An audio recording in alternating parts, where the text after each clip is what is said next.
Enfin, le vendredi soir, je peux écouter un bon film en paix. Mon petit sucre d'orge, c'est toi qui as pris les Tortues Ninja 3? Non, c'est pas moi. Ben voyons. Il est où ce bon film-là? Bon, ben, écoutez un autre.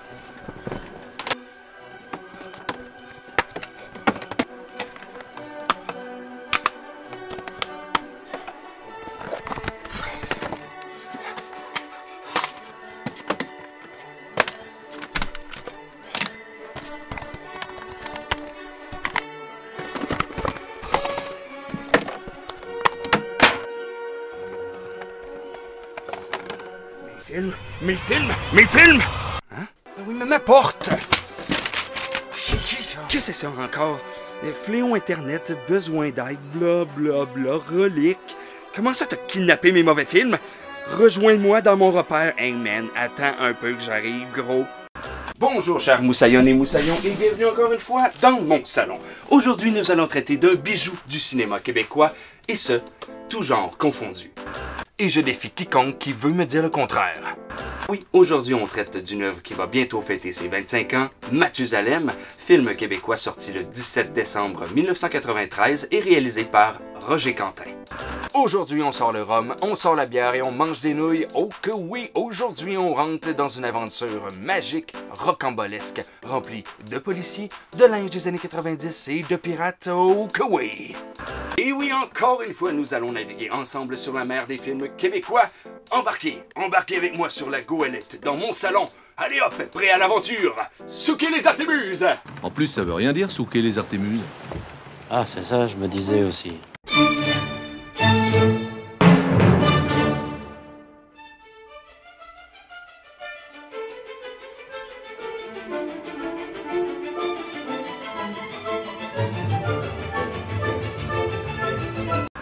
Roger Quentin est un cinéaste québécois originaire de Saint-Hyacinthe, prolifique, talentueux et trop souvent oublié à notre goût. C'est après avoir tourné plus de 30 courts-métrages dans les années 70 et 80 qu'il entre dans l'univers du long-métrage de fiction par la Grande Porte en 1984, alors qu'il écrit le scénario de La Guerre des Tucs d'André Melançon en compagnie de Daniel Patnaud. Un film qui va marquer plus d'une génération d'enfants québécois. Tout comme Bac et Bottines.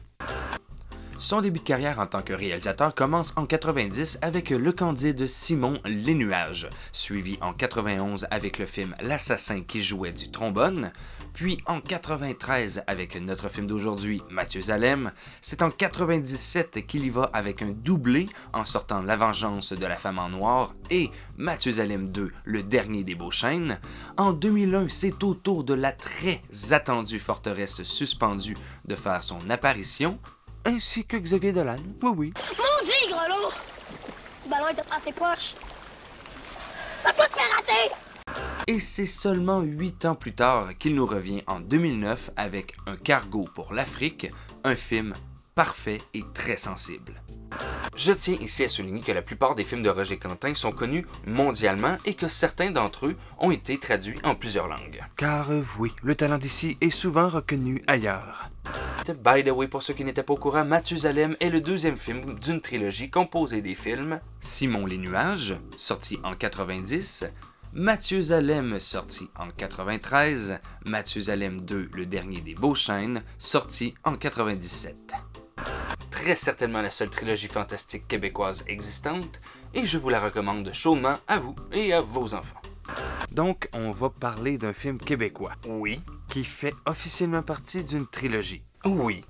Tout en omettant volontairement de parler des deux autres volets. Oui. Et qui plus est, on a choisi de parler de celui du milieu. Oui. Ok, donc on est vraiment un connard. Absolument. Prêts, les enfants? Oui, capitaine! J'ai pas entendu! Oui, capitaine! Wow! Je suppose que c'est toi qui m'as laissé le message? Oui, c'est moi. Et ça, d'après moi, ça doit être à toi. Effectivement. Ça te tentait pas de me laisser un texto ou un message ou un email ou Ouais, mais c'est bien moins le fun. Ma porte. Ouais, donc. Donc quoi? Oh, mais t'es qui? T'es qui, toi? Je suis le capitaine Adrodem. fier corsaire québécois et vaillant défenseur de la culture geek. Il y a un petit moment que je t'ai observé. Dans ton salon. Dans mon salon, tu veux dire? Ben c'est ça, dans ton salon. Hein? Ah ouais, excuse, mais tu m'observais? Ouais, puis je me suis dit que ce vieux schnock pourrait bien m'être utile. Ah oui, ok, oui, mais je m'en chie total, je peux-tu revoir mes films? En fait, si tu veux revoir tes films, va falloir que tu m'aides. J'ai remarqué qu'il y avait une personne qui essaye de diviser la communauté geek du net québécois. En laissant des commentaires qui sont stupides, haineux, caves, innocents, sans éducation, sans cervelle. Attends.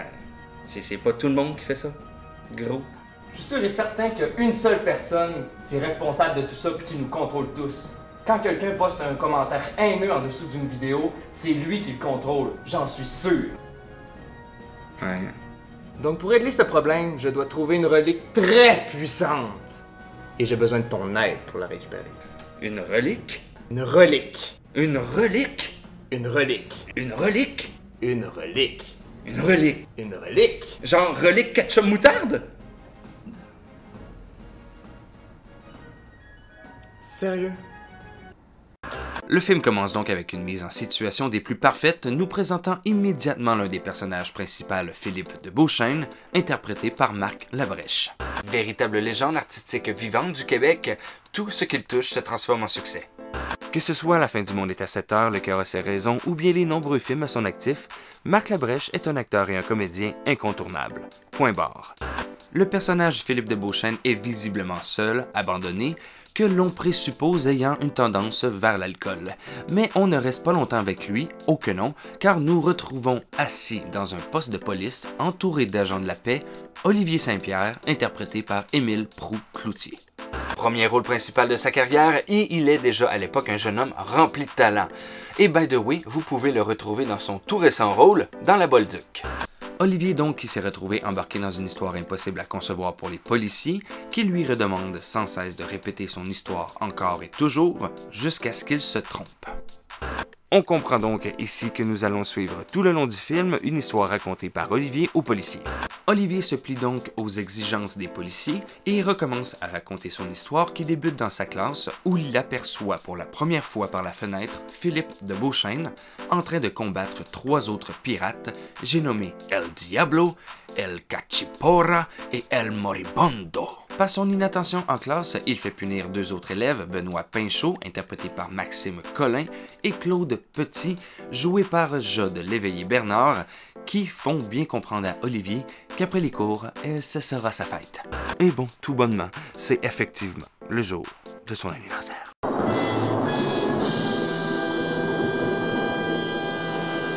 Bref, on se retrouve au cast pour rencontrer le premier kick de Benoît, Hélène Lafleur, jouée par Marie-France Monette, et nous rencontrons aussi le personnage le plus épique du film, j'ai nommé Laurent Saint-Pierre, interprété par l'incroyable Steve Gendron, qui nous lance des phrases absolument délicieuses tout le long du film. Maudite école, y a jamais moyen de travailler en paix? C'est au cours d'une phase de soliloque dans les rues du village de Sainte-Lucie qu'Olivier se fait rattraper par Benoît, Claude et leurs amis pour leur vengeance. Et c'est durant cette poursuite qu'Olivier rencontre enfin Philippe de Beauchesne, qui explique d'une façon peu orthodoxe à Olivier qu'il est, bon, premièrement, un fantôme d'un pirate célèbre, et que par une malédiction étrange, on m'a naguère jeté un sort qui m'oblige à revenir chez les vivants 2 fois par siècle et pour 3 jours seulement. Je dois alors quérir l'assistance du premier vivant rencontré, qui soit né le même jour que moi. Or, matelot, je crois deviner que c'est aujourd'hui ton anniversaire. C'est une fois à l'abri dans la maison de M. Walker que Philippe de Beauchesne raconte l'histoire de sa mort à Olivier. Mort survenue dans la maison de M. Walker, qui était alors une auberge de grand chemin. Philippe de Beauchesne devait alors apporter l'acte de pardon de son oncle, mais au cours de la soirée, il tomba fou amoureux d'Evelyne Montbard. Oh, jamais je n'avais rencontré de femme aussi gracieuse, aussi charmante, et d'un caractère aussi plaisant. Joué par Annette Garand, qui l'empoisonna, et oui, lui et les 3 gaillards, vus plus tôt dans le film, qui étaient eux-mêmes envoyé par le capitaine Montbard, l'ennemi juré de l'oncle de Philippe, pour l'assassiner. Donc, si vous avez bien suivi, Vous êtes amoureux de la personne qui vous a empoisonné. Oh, que si. Bon, en gros, Olivier doit... Il te suffira d'aller chercher un cylindre d'or. Tu le trouveras chez les pères dominicains. Ce cylindre contient un parchemin destiné à mon oncle. J'irai le lui remettre et je serai délivré du sort qui m'afflige. Je cesserai enfin d'être fantôme. C'est donc tout bonnement qu'Olivier invite Philippe chez lui, ne sachant bien évidemment pas que ses amis et sa famille lui ont préparé une surprise pour son anniversaire. On en profite pour nous présenter Carole Bonin, adolescente amie des plus jeunes, interprétée par Jessica Parker, qui fait office en fait de gardienne pour la soirée. S'ensuit une coupe de scènes assez cocasse, avec Philippe qui essaie de se cacher des invités. Et puis l'inévitable se produit, Laurent Saint-Pierre rencontre Philippe de Beauchesne et les deux se lient d'amitié presque immédiatement. En parallèle, on apprend que les autres pirates sont toujours activement à la recherche de Philippe et qu'ils doivent gérer les imprévus de leur voyage au 20e siècle. Ce n'est que le lendemain que Philippe sera enlevé par les pirates lors d'une visite d'Olivier et Laurent dans le local de répétition du groupe de musique de leurs amis. Visite ayant pour but d'inviter Hélène au musée du séminaire afin qu'elle puisse faire distraction pendant qu'Olivier, lui, vole le cylindre doré. Un beau rendez-vous galant. Hey, oui, tu viens au musée avec moi? Oh, oui, t'aimes ça les musées? Non, hein? C'est juste pour que tu distrais le gardien pendant que je pète la vitre puis je pars avec le stock, gros! Une fois les pirates découragés et une fois Roger Joubert berné, pas besoin de sacrifier la douceur d'Ivory pour économiser. Olivier peut enfin prendre le cylindre sous les yeux des pirates qui en profiteront pour se remplir les poches, rajoutant ainsi un autre délit à Olivier. Ayant réfléchi, le trio de pirates ont décidé d'enlever Olivier dans la nuit, presque sous les yeux de Laurent, afin d'apporter le cylindre contenant le pardon au capitaine Montbard, le méchant de l'histoire. Ni une ni deux, Laurent part au galop rejoindre Hélène, Benoît, Claude et Carole, qui sont en répétition à leur local. Non mais c'est... Non.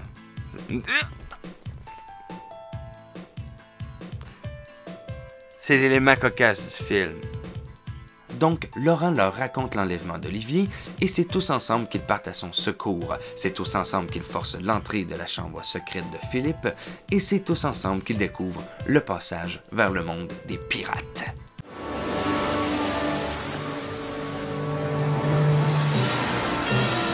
Et ce moment est juste absolument épique. Ça me fait lever le poil. Nous les suivons donc sur les plages cubaines, toujours à la recherche d'Olivier, et puis pause pipi. Pause pipi? Pause pipi. C'est tout? Ben non. Joke de pisse. Ouais, joke de pisse. Voilà! Hé, oh, mécréant! Qui s'avise de me noyer aussi sournoisement, hé! Donc une fois Philippe arrosé, retrouvé, déterré et remis sur pied, c'est une longue marche en forêt tropicale qui s'amorce pour le groupe d'intrépides. Puis il découvre une grotte qui se traverse seulement avec une embarcation. La grotte passée, ils continuent sur la rivière. De retour à terre, ils poursuivent toujours les quelques indices que les pirates ont laissés sur leur route, et bon aussi quelques brides de scénario dispersées ici et là. Il contient une poudre qui pénètre la peau et provoque des démangeaisons intolérables. C'est lors du feu de camp que nous pouvons en apprendre un peu plus sur Philippe de Beauchesne, et c'est aussi là qu'Hélène découvre le double jeu de Benoît Pinchot. Julie, on les cœurants. Nombreux sont les capitaines qui cherchent l'unité. La dernière fois que j'en ai eu des nouvelles... Ah! Hey, j'ai rien fait, moi! Je veux plus jamais que tu me parles, Benoît Pinchot! T'auras couru après, mon petit Pinchot?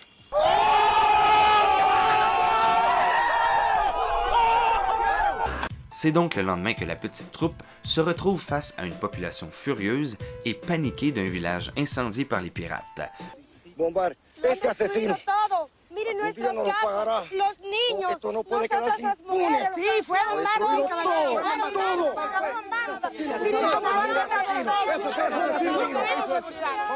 Qu'est-ce qu'il a dit? Je n'ai rien compris. What? Were you saying something? Look, I don't speak Spanish. Une fois la direction indiquée par les villageois, ils repartent à la recherche d'Olivier et leur détermination portera fruit car ils réussiront à rattraper les ravisseurs, à échafauder un plan et à monter sur le navire. Nous rencontrons donc enfin le capitaine Montbard, interprété par le grand Gabriel Gascon, et son équipage de renégats alors qu'ils sont sur le point de fêter leur victoire. C'est donc devant une tablée qu'Olivier se retrouve entouré des ennemis jurés de Philippe et de son oncle, avec et toujours le cylindre doré autour du cou. Il va sans dire que le capitaine Montbard use de légère psychologie envers Olivier afin que celui-ci lui remette seulement le bout de papier que contient le cylindre et non le cylindre seulement. Dans le doute, Olivier préfère ne pas le faire et remet le tout au capitaine. Ah, ça me fait penser à quelque chose? Ouais.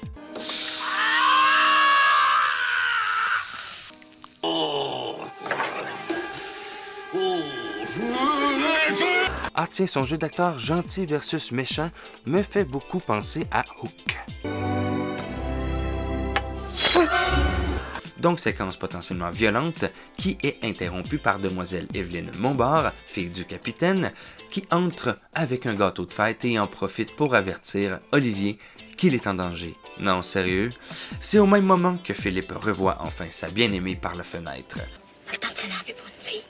Toi, t'es franchement mal placé pour donner des conseils aux autres. C'est suite aux nombreux refus d'Olivier pour remettre le parchemin que le capitaine le fait monter sur le pont au grand air. Et c'est alors que Evelyne en profite pour le subtiliser à ses ravisseurs afin de lui poser des questions sur son bien-aimé, Philippe, qui est en fait tout juste à ses côtés, tapis dans l'ombre. C'est suite aux retrouvailles du groupe avec Olivier et de Philippe avec Evelyne que le plan des jeunes est mis à l'épreuve. Et effectivement, mis à l'épreuve est le bon terme, tout simplement parce que leur plan étant de faire peur aux pirates avec leur show rock and roll, des flashlights et le ghetto que Laurent trimballe depuis le début du film. C'est un plan de merde. Mais c'est pas grave, c'est un plan. C'est un plan. Les pirates se font berner par les bruits d'Halloween et leur show de rock. Mais le capitaine Montbard, lui, reste de marbre. Découvrant la supercherie, Montbard s'empare enfin du parchemin et au moment de mettre sa vengeance à terme...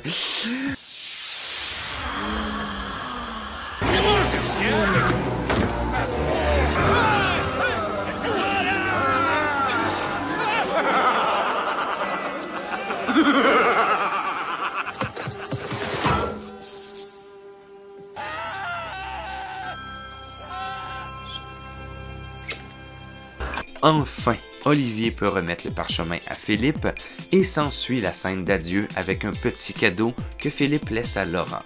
Les enfants passent à nouveau la porte qui les ramène à Sainte-Lucie pour ensuite défoncer le mur de briques fraîchement construit.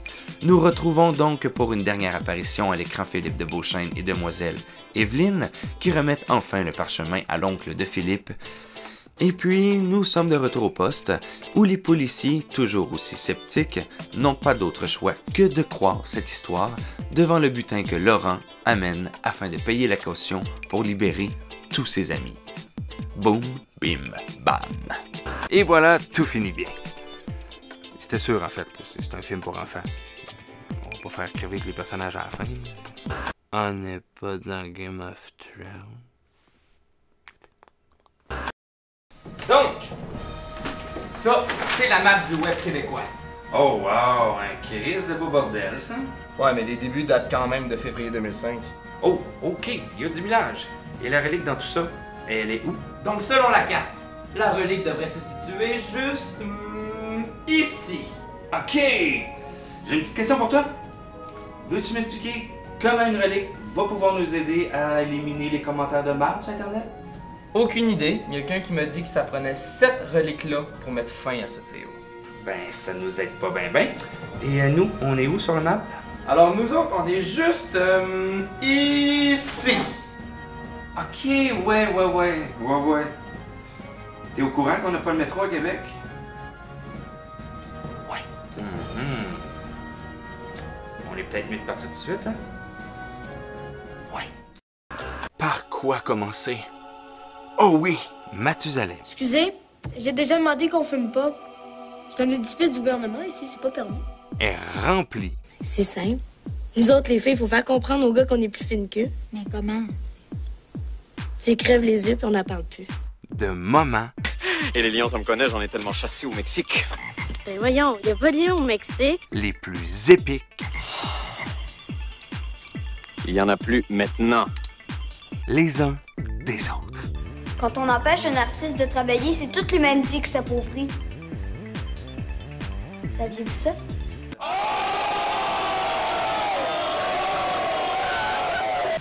Digne des dialogues que Radio Enfer nous livrera quelques années plus tard sous la merveilleuse plume de Louis Saya, oui, la plus grande force de ce film est sans nul doute les dialogues qui ont été pensés pour des enfants et écrits pour être dits à des enfants, ce qui leur a très certainement donné un coup de main pour que leur jeu soit aussi fluide.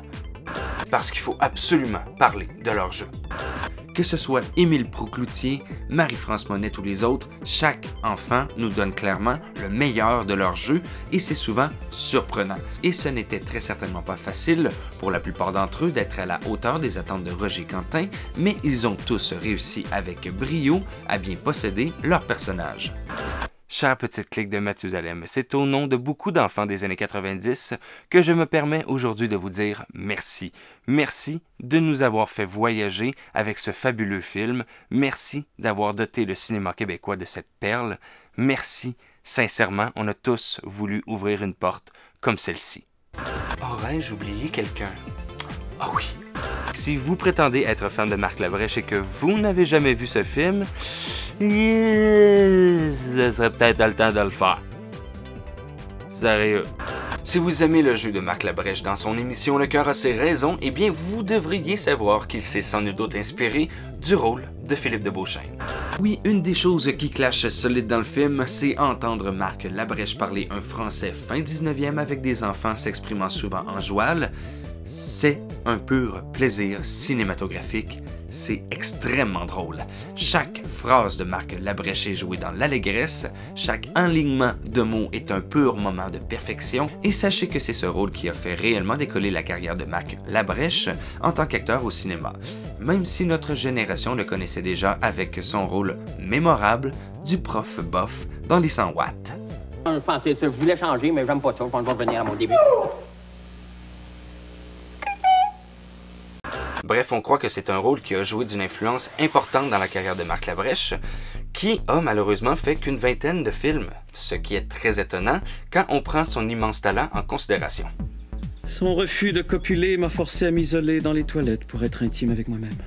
Et si ce film a été une aussi belle réussite, c'est très certainement grâce à sieur Roger Quentin et toute son équipe qui ont travaillé sur ce projet monumental. Pour avoir dirigé et mis en mouvement la machine Mathusalem, il fallait sans nul doute un génie du cinéma québécois, et sieur Roger Quentin l'a prouvé très clairement avec ce film. Que ce soit grâce à ses choix de cadrage, de transition, de positionnement de la caméra ou bien aux petits détails, plus d'une fois dans le film, je me suis dit « Wow, oui!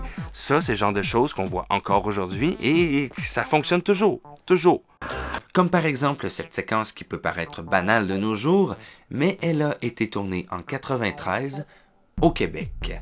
Ce film transpire la passion réelle d'un producteur pour le cinéma. Chaque séquence est faite avec amour et volupté, des mises en scène très bien orchestrées, de petits choix minutieux dans les décors et accessoires, de l'attention et une écoute pour chaque acteur, et surtout, un magnifique faux caméo. Il faut se dépêcher, Marie, je voudrais pas être en retard. Tu connais le beau caractère de Quentin.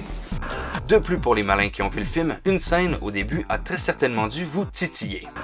La scène de bataille entre deux navires, la scène où l'on voit incrusté par ordinateur Marc Labrèche dans ce brouhaha qui sert en fait de transition avec le monde de Philippe et celui d'Olivier. Eh bien, ce petit bout de film est en fait tiré d'un des nombreux films de Harold Films, j'ai nommé The Sea Hawk, réalisé par Michael Curtiz, sorti en 1940. Et pour tous ceux qui se posent la question « Ah, mais je ne connais pas ce Harold Flynn », eh bien oui, vous le connaissez tout simplement parce que c'est le premier Robin des Bois en 1939 et que c'était un sex symbole dans son temps. Vos grands-mères doivent le connaître. Et ce n'est pas pour rien que Quentin a choisi ce film et cet acteur, car ils sont tout simplement de fiers représentants d'un bon exemple de bons films de pirates. Très certainement l'œuvre phare de sa carrière, Mathusalem a non seulement été un tremplin pour Quentin, mais aussi une référence cinématographique dans l'univers du cinéma québécois. Personne avant ce succès aurait pu prévoir qu'un autre film québécois mettant en vedette des enfants pourrait venir à côté le succès de La Guerre des Tucs, sorti 9 ans plus tôt. Car oui, le Mathusalem de Quentin a bel et bien rivalisé avec le succès tonitruant de Molenson, que M. Quentin avait co-scénarisé, je vous le rappelle. Mais, ombre au tableau car tout ne peut pas être rose, oh que non! Si le film a été bien accueilli par le public, il ne va pas de même avec toutes les critiques. Mathusalem a une couverture médiatique et publicitaire très importante pour l'époque. Il est le premier film québécois à avoir eu des pubs associés à McDonald's, qui n'était pas encore vu comme une puissance du mal à l'époque. Même s'il y avait une prison dans l'aire de jeu. Ça, c'est assez freak quand même. Oui, une publicité télévisuelle de McDonald's pour un film québécois. Donc, Mathusalem, c'était du gros, du très gros même. Présent dans 42 salles de cinéma à sa sortie, 255 000 entrées en 12 jours au Québec. Oui, enfin, un film québécois traité en film hollywoodien. Et on croit que c'est ce point qui a valu la majorité de la mauvaise critique à la sortie du film. De merveilleuses phrases écrites par de merveilleuses critiques, remplies de sagesse et de vision à long terme. Ah, allez, un petit exemple. La sortie de Mathusalem a suscité dans les médias un émoi qui témoigne d'un manque de jugeote un peu navrant. Eh bien, mon ami critique que je tairai le nom, sache que Mathusalem a participé activement à défoncer les murs de « Oh, on peut pas faire ça ici, les Américains sont beaucoup trop meilleurs que nous autres, oh non, on fait pas ça, oh non, on essaie pas. » Maladie typiquement québécoise, hein, qui a touché nos alcools, nos fromages, notre politique, notre musique, notre théâtre. Bref, beaucoup lanceront des pierres à Quentin pour avoir traité ce film à la façon hollywoodienne, d'avoir fait un pacte avec le diable de la publicité, d'américaniser notre cinéma à outrance, bref, plein de gens qui ne connaissaient pas Roger Quentin avant. Car il ne s'est jamais caché d'avoir été influencé par Orson Welles ou Steven Spielberg. Juste ma petite anecdote ici, le scénario de Mathusalem était bel et bien prêt à la sortie de The Hook de Spielberg. Remettons les pendules à l'heure, Roger Quentin a été l'un des premiers à oser vouloir comparer notre cinéma à celui d'Hollywood et à vouloir accoter en termes de qualité visuelle, scénaristique et sur les effets spéciaux, la grosse machine américaine. Car certes, les trucages présents dans Mathusalem ont parfois mal vieilli, et oui, 2 ou 3 fois ça nous a fait rire, mais si on prend la peine d'y penser 30 secondes, de notre point de vue, Roger Quentin a participé activement à la nouvelle vision du cinéma québécois que nous avons présentement, une vision qui ne se veut plus petite, mais bel et bien big. Vous voyez grand. Think big! Ça nous donne de l'espoir, nous autres les jeunes. Des réalisateurs qui n'auront plus peur d'utiliser des effets spéciaux, qui diront désormais « Oui, on part tourner à Cuba », qui pourront avoir une campagne de publicité décente, qui pourront faire construire une réplique exacte d'une frégate de 1675 dans le plus grand studio de l'ONF.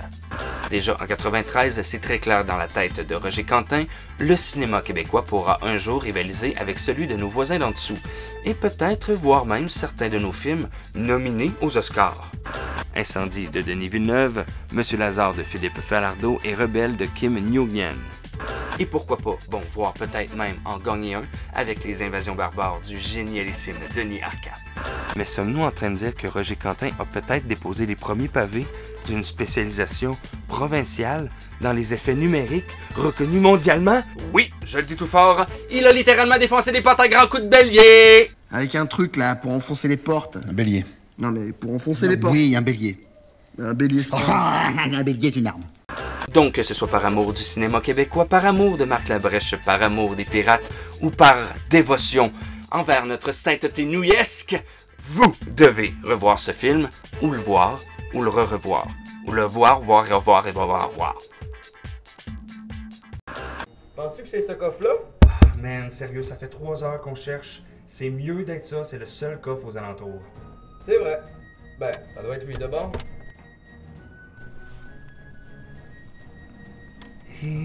Une boîte? Boîte en bois. Mais d'autres, c'est supposé d'être ça qui va nous aider à effacer les commentaires de marde sur les internets. Ça a bien l'air que c'est bel et bien la relique qui va nous débarrasser du fléau puis des commentaires de marde sur Internet. Puis arrête de dire les internets, c'est juste Internet. Et on fait quoi avec ça? Avec quoi? Ouais, tu me niaises-tu, là, avec la relique? Aucune idée, mais une chose est sûre, ça va nous prendre du renfort pour ouvrir ça. Puis je pense connaître la bonne personne pour être capable de l'ouvrir. Il s'agit d'un grand philosophe au pouvoir de réflexion et déduction incroyable. Il a une puissance de magie level 15. Il n'y a personne qui peut s'enfuir de lui. Il s'agit de... Et voilà, c'est ce qui conclut ce nouvel opus de Dans mon salon. Je tiens énormément à remercier la shop Goblin, Sieur Adrodem et Sieur Stash.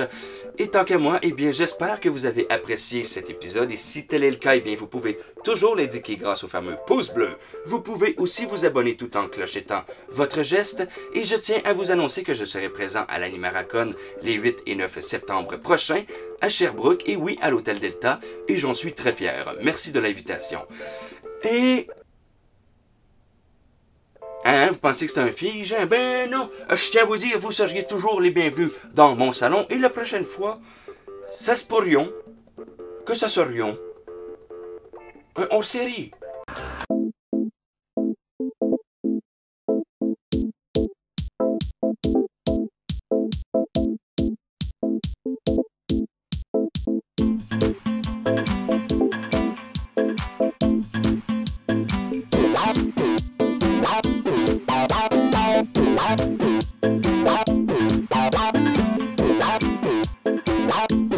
Bye.